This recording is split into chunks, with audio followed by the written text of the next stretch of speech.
Bugun men juda muhim mavzuni tushuntirib beraman. Ayrim qo'shimcha to'lovlar, ustamalar, kompensatsiyalar va nafaqalarni siz ariza bermasangiz, oddiygina qilib aytganda olmaysiz.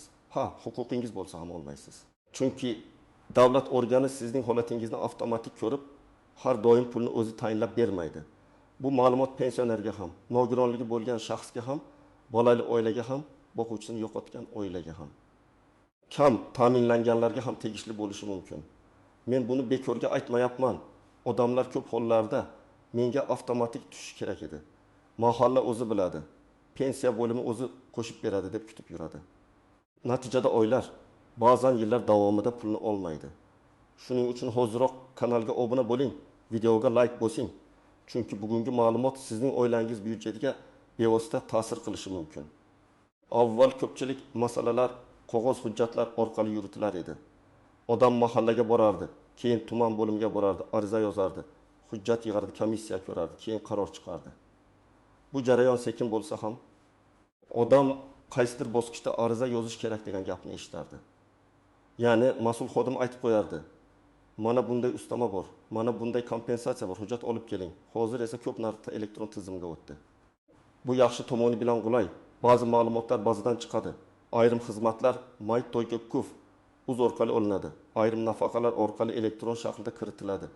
Lekin muammo ham shunda, odamlar hamma narsa elektron bo'ldi. Demak, hammasi avtomatik tayinlanadi deb o'ylab qolishdi. Aslida esa hammasi avtomatik emas. Tizim sizning pasportingizni, tug'ilgan kuningizni, ro'yxatda turgan joyingizni ko'rishi mumkin, lekin sizning haqiqiy oilaviy ahvolingiz, kimni boqayotganingiz, kim bilan yashayotganingiz, qanday xarajatlaringiz borligi, kim nogiron bolaga qarayotgani, kim uyda yolg'iz qolgan qariyani parvarish qilayotgani kabi holatlar doim ham avtomatik ko'rinmaydi. Eng muhim farq mana shu: ayrim to'lovlar proaktiv, ya'ni arizasi tayinlanishi mumkin. Masalan, bola tug'ilishi qayd etilganda ayrim xizmatlar avtomatik boshlanishi mumkin. Lekin ko'plab qo'shimcha to'lovlar ariza asosida beriladi. Ya'ni siz murojaat qilmasangiz, davlat organida sizga nisbatan ish ochilmaydi. Ish ochilmasa, tekshiruv bo'lmaydi. Tekshiruv bo'lmasa, qaror chiqmaydi. Qaror chiqmasa, pul ham bo'lmaydi. Asosiy qism bir nimalarni bilish kerak, kim xavotir olishi kerak, kim xavotir olmasa ham bo'ladi. Men birinchi navbatda shuni tushuntiraman. Qo'shimcha to'lov deganda faqat pensiyaga qo'shiladigan pulni tushunmang. Bu tushuncha kengroq. Bu pensiya ustamasi bo'lishi mumkin, ijtimoiy nafaqa bo'lishi mumkin, kompensatsiya bo'lishi mumkin.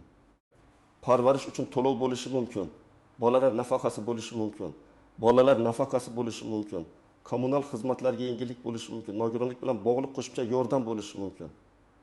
Masalan, birinchi holat: pensioner oilada yolg'iz yashaydi, daromadi kam, dori-darmon xarajati katta. U pensiyasini olayotgan bo'lishi mumkin, lekin qo'shimcha ijtimoiy yordamga ham haqli bo'l ehtimolisi bor. Pensiyam chiqyapti, demak menga boshqa hech narsa berilmaydi deb o'ylasa xato qiladi. Ayrim yordamlar pensiya borligiga qaramay ko'rib chiqiladi. Chunki masala faqat daromadda emas, oilaviy holat, sog'liq, yashash sharoiti, parvarishga muhtojlik kabi omillarda ham bo'lishi mumkin. Ikkinchi holat: nogironligi bo'lgan shaxs bor. Oilada kimdir doimiy qaraydi. Odatda bunday oilalarda xarajat oddiy oilaga qaraganda ancha ko'p bo'ladi. Dori, transport, reabilitatsiya, maxsus ovqatlanish, parvarish vositalari. Lekin ko'p odam nogironlik pensiyasi yoki nafaqasi tayinlandi, shu bilan hammasi tugadi deb o'ylaydi. Aslida ayrim holatlarda parvarish bilan bog'liq to'lovlar yoki boshqa ijtimoiy yordam turlari bo'lishi mumkin. Buning uchun bizning oilada falonchi shaxs parvarishga muhtoj, men parvarish qilyapman, shu asosda qo'shimcha yordamni ko'rib chiqishingizni so'rayman degan mazmunda murojaat qilinadi. Uchinchi holat: boquvchisini yo'qotgan oila. Masalan, otasi vafot etgan, onasi 2 farzand bilan qolgan. Boquvchisini yo'qotganlik pensiyasi yoki nafaqasi tayinlangan bo'lishi mumkin. Lekin bolalar soni, yoshi, o'qishi, onaning ishlashi yoki ishlamasligi, oilaning umumiy daromadi asosida boshqa yordam turlari ham ko'rib chiqilishi mumkin.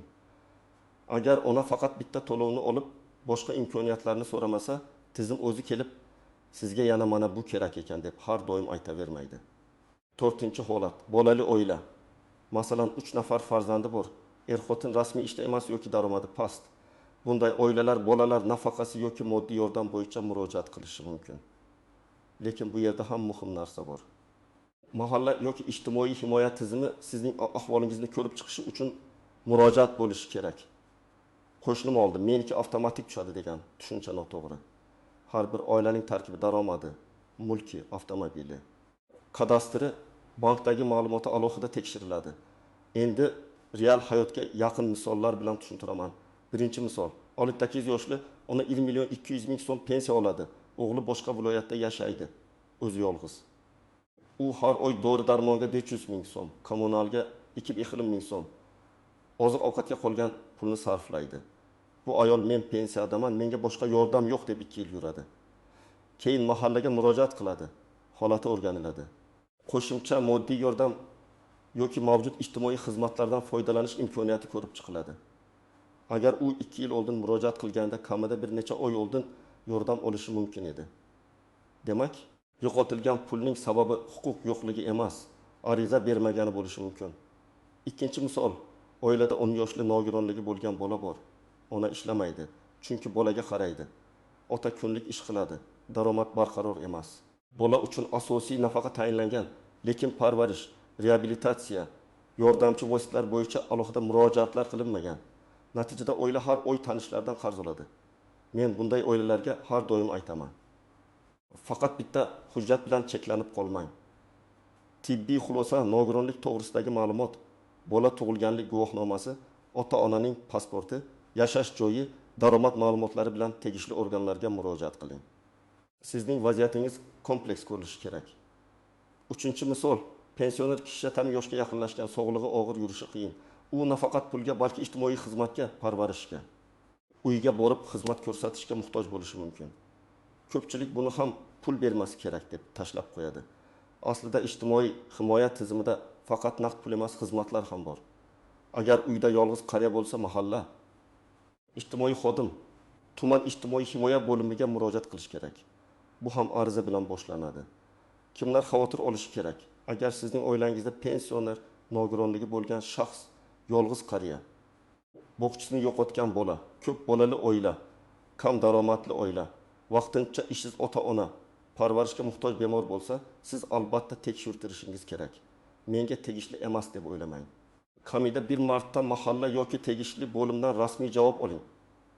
Agar sizning daromadingiz yetarli bo'lsa, oilangizda ijtimoiy mezonlarga tushadigan holat bo'lmasa, rasmiy ish haqi yuqori bo'lsa, mulklaringiz bo'lsa, qimmat mulklaringiz bo'lsa, oilaviy ahvolingiz barqaror bo'lsa, ko'p ijtimoiy to'lovlar sizga chiqmasligi mumkin. Lekin baribir men umuman bormang demayman. Chunki ba'zi to'lovlar daromadga emas, maqomga bog'liq bo'ladi. Masalan, nogironlik, faxriy maqomi alohida tibbiy holat, bola parvarishi kabi holatlarda daromad yagona mezon bo'lmasligi mumkin. Birinchi nozik masala, ariza bergan kun juda muhim. Ko'p to'lovlar aynan murojaat qilingan kundan yoki murojaat qilingan oydan boshlab tayinlanadi.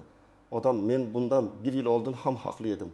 Endi hammasini 1 yilga qaytarib berishsin deydi. Lekin amaliyotda hamma to'lovlar ham orqaga qaytarib berilavermaydi. Agar qonunda aniq belgilangan bo'lsa, ma'lum muddat uchun qayta hisob bo'lishi mumkin. Agar belgilanmagan bo'lsa, siz ariza bergan kundan boshlab olasiz. Shuning uchun kechiktirish pul yo'qotish degani. Ikkinchi nozik masala, og'zaki gap ariza hisoblanmaydi. Siz mahallaga borib, menga yordam kerak deb aytdingiz. Xodim ko'ramiz dedi. Shu bilan ish yurib ketadi deb o'ylamang. Ariza yozilganmi? Elektron tizimga kiritilganmi? Sizga ro'yxat raqami berildimi? Mana shular muhim. Agar keyin nizo chiqsa, men aytgandim degan gapni isbotlash qiyin. Shuning uchun men doim aytaman. Murojaatni rasmiy qiling. Uchinchi nozik masala, hujjatdagi xato to'lovni to'xtatib qo'yishi mumkin. Masalan, familiyada bitta harf xato, tug'ilgan sana boshqacha, yashash manzili eski, nikoh qayd etilmagan. Bola boshqa manzilda ro'yxatda turibdi, nogironlik ma'lumoti tizimda ko'rinmayapti. Bular oddiy ko'ringani bilan elektron bazada katta muammo chiqaradi. Tizim mos kelmadi desa, xodim ham qarorni chiqara olmaydi.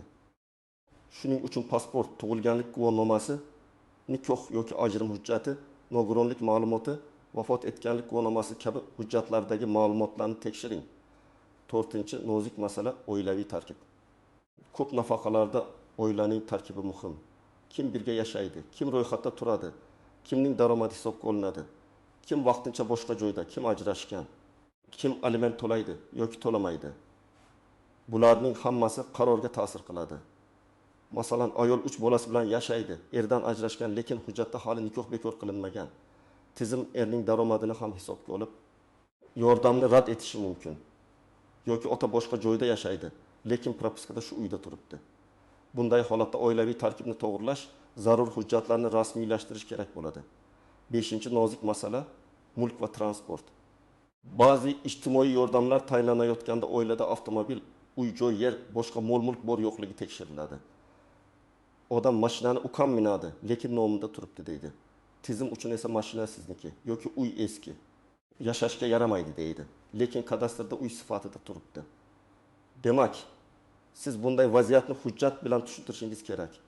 Foydalanilmayotgani, yaroqsizligi, boshqa shaxsga tegishli amaliy holat va hokazo. Og'zaki izoh yetarli bo'lmasligi mumkin. 6-nozik masala, to'lovlar bir-biriga ta'sir qilishi mumkin. Ayrim yordamlar birga berilishi mumkin, ayrimlar esa bir-birini istisno qiladi. Masalan, bir toifadagi nafaqani olsangiz, xuddi shu asosdagi boshqa to'lov berilmasligi mumkin. Yoki bir oilada bolalar nafaqasi bor, keyin daromad oshsa, keyingi davrda rad etiladi. Shuning uchun qo'shnim hammasini oldi, men ham olaman degan xulosa noto'g'ri. Har bir ish alohida ko'riladi. 7-nozik masala, rad javobi oxirgi nuqta emas. Ko'pchilik bir marta rad javobini oladi-da, bo'ldi, menga hech narsa yo'q ekan deb tashlab qo'yadi. Men bunday qilmang deyman. Rad javobida sabab yozilishi kerak. Sabab nima? Daromad yuqorimi? Hujjat yetishmayaptimi? Oilaviy tarkib noto'g'rimi? Ma'lumot bazada chiqmadimi? Agar sabab hujjat yetishmasligi bo'lsa, to'ldirib qayta berasiz. Agar ma'lumot xato bo'lsa, tuzatasiz. Agar qaror noto'g'ri deb hisoblasangiz, yuqori turuvchi organga yoki sudga shikoyat qilish huquqingiz bor. Amaliy maslahat, nima qilish kerak, qayerga borish kerak, qanday hujjat tayyorlash kerak? Endi eng kerakli qismga o'tamiz. Siz nima qilishingiz kerak? Birinchi qadam, oilangizdagi holatni yozib chiqing. Kim pensioner, kim nogironligi bo'lgan shaxs, kim bola, kim o'qiydi, kim ishlaydi, kim ishsiz, kim kasal, kim parvarishga muhtoj. Buni qog'ozga yozing. Chunki murojaat qilganda aniq gapirish kerak. Ikkinchi qadam, hujjatlarni yig'ing. Odatda kerak bo'lishi mumkin bo'lgan hujjatlar. Pasport yoki ID karta. Bolalarning tug'ilganlik guvohnomasi, nikoh guvohnomasi yoki ajrim hujjati, vafot etganlik guvohnomasi, nogironlik bo'yicha tibbiy ijtimoiy ekspertiza ma'lumoti, pensiya yoki nafaqa olishi haqidagi ma'lumot. Bank kartasi rekvizitlari, yashash joyi bo'yicha ma'lumot, daromad ma'lumotlari, aliment bo'yicha hujjatlar, o'qish joyidan ma'lumotnoma, tibbiy xulosalar. Hamma hujjat har doim ham kerak bo'lmasligi mumkin. Lekin siz tayyor tursangiz, jarayon tezlashadi. 3-qadam, qayerga murojaat qilishni aniqlang. Pensiya va pensiyaga bog'liq qayta hisob-kitoblar bo'yicha pensiya jamg'armasining tuman yoki shahar bo'limiga murojaat qilinadi. Ijtimoiy yordam, bolalar nafaqasi, moddiy yordam, parvarish va ijtimoiy xizmatlar bo'yicha mahalla hamda tuman ijtimoiy himoya organlariga murojaat qilinadi. Elektron xizmatlar bo'yicha My.Bontagov.uz portalini tekshiring. Ayrim masalalarda davlat xizmatlari markazlari orqali ham murojaat berish mumkin. Agar qaysi organga borishni bilmasangiz, mahalladan yoki Bingin-Chekis kabi tegishli axborot xizmatlaridan aniqlashtiring. Lekin baribir rasmiy murojaatni qoldiring. 4-qadam, arizani to'g'ri yozing. Arizada juda uzun, hikoya shart emas, lekin asosiy ma'lumotlar aniq bo'lishi kerak. Masalan, men falonchi falon manzilda yashayman. Oilam tarkibida falon nafar shaxs bor. Oilamizda falonchi nogironligi bo'lgan shaxs, falonchi voyaga yetmagan bola, falonchi pensioner mavjud. Oilamiz daromadi pastlik va mavjud holatlarni inobatga olib, menga qonunchilikda belgilangan qo'shimcha to'lov, nafaqa, kompensatsiya yoki ijtimoiy yordam turlarini tayinlash masalasini ko'rib chiqishingizni so'rayman. Agar aniq to'lov nomini bilsangiz, nomini yozing. Bilmasangiz, mavjud huquqlarimni tekshirib berishingizni so'rayman deb yozing. 5-qadam, arizani topshirganingizni isbotini oling. Agar qog'ozda topshirsangiz, ikkinchi nusxasi qabul qilingan sana imzo. Muhr yoki kirim raqami qo'ydiring. Agar elektron topshirsangiz, ariza raqamini saqlab qo'ying, skrinshot qiling. SMS yoki kabinetdagi bildirishnomani yo'qotmang. Bu keyin juda kerak bo'ladi. 6-qadam, muddatni kuzating. har bir murojaatning ko'rib chiqish muddati bor. Agar muddat o'tib ketsa, mening arizam qaysi bosqichda deb yozma ravishda so'rang. Telefon qilib so'rash mumkin, lekin yozma iz qoldirish yaxshiroq. Chunki sizning maqsadingiz janjal qilish emas, natija olish. 7-qadam rad javobini tahlil qiling. Agar rad bo'lsa, sababini so'rang. Sizga chiqmaydi degan og'zaki gap bilan rozi bo'lmang. Rasmiy javobda nima uchun rad etilgani ko'rsatilishi kerak. Hujjat yetishmasa to'ldirasiz. Daromad noto'g'ri ko'rsatilgan bo'lsa, tuzatasiz. Oilaviy tarkib xato bo'lsa, ma'lumotlarni yangilaysiz. Agar siz qarorni qonunga zid deb hisoblasangiz, yuqori organ yoki sud orqali shikoyat qilishingiz mumkin. 8-qadam har o'zgarishni xabar qiling. Oilada bola tug'ildimi? Kimdir vafot etdimi? Nogironlik guruhi o'zgardimi? Ishga kirdingizmi? Ishdan chiqdingizmi? Ajrashdingizmi? Manzil o'zgardimi? Bularning hammasi to'lovlarga ta'sir qilishi mumkin. Ba'zida odam xabar bermaydi. Keyin ortiqcha to'langan pulni qaytarish talab qilinadi. Shuning uchun halol va aniq yurish kerak. Bu sizni keyingi muammolardan himoya qiladi. Men yana bir maslahat beraman. Oilada hujjatlar papkasini qiling. Pasport nusxalari, tug'ilganlik guvohnomalari, tibbiy xulosalar, pensiya hujjatlari, ariza nusxalari, javob xatlari, bank rekvizitlari hammasi alohida tursin. Bugun kerak bo'lmasa, ertaga kerak bo'ladi. Hujjat topilmay qolsa, odam ariza berishni cho'zadi. Cho'zilgan har oy esa pul yo'qotish bo'lishi mumkin. Bugungi asosiy fikr juda oddiy. Huquqingiz borligi pul avtomatik tushadi degani emas. Ko'plab qo'shimcha to'lovlar, ustamalar, kompensatsiyalar va ijtimoiy yordamlar ariza asosida ko'rib chiqiladi. Ariza bermasangiz ish boshlanmaydi. Ish boshlanmasa qaror bo'lmaydi. Qaror bo'lmasa to'lov ham bo'lmaydi. Shuning uchun pensioner bo'lsangiz, nogironligi bo'lgan yaqinlaringiz bo'lsa, bolali yoki kam daromadli oila bo'lsangiz, o'quvchisini yo'qotgan bo'lsangiz, parvarishga muhtoj qariya yoki bemor bo'lsa, kutib o'tirmang. Hujjatlaringizni yig'ing mahallaga. Ijtimoiy himoya organiga, pensiya jamg'armasiga yoki mybank.uz orqali murojaat qiling. Eng muhimi, hammasini rasmiy qiling. Sizda shunday holat bo'lganmi? Ariza bermaganingiz uchun to'lovni kech olganmisiz yoki rad javobi olganmisiz? Izohlarda yozib qoldiring. Boshqa odamlarga ham foydasi tegadi. Videoga like bosing, kanalga obuna bo'ling va yaqinlaringizga yuboring. Chunki bitta ariza ba'zan bir oilaning oylik xarajatini yengillashtirib berishi mumkin.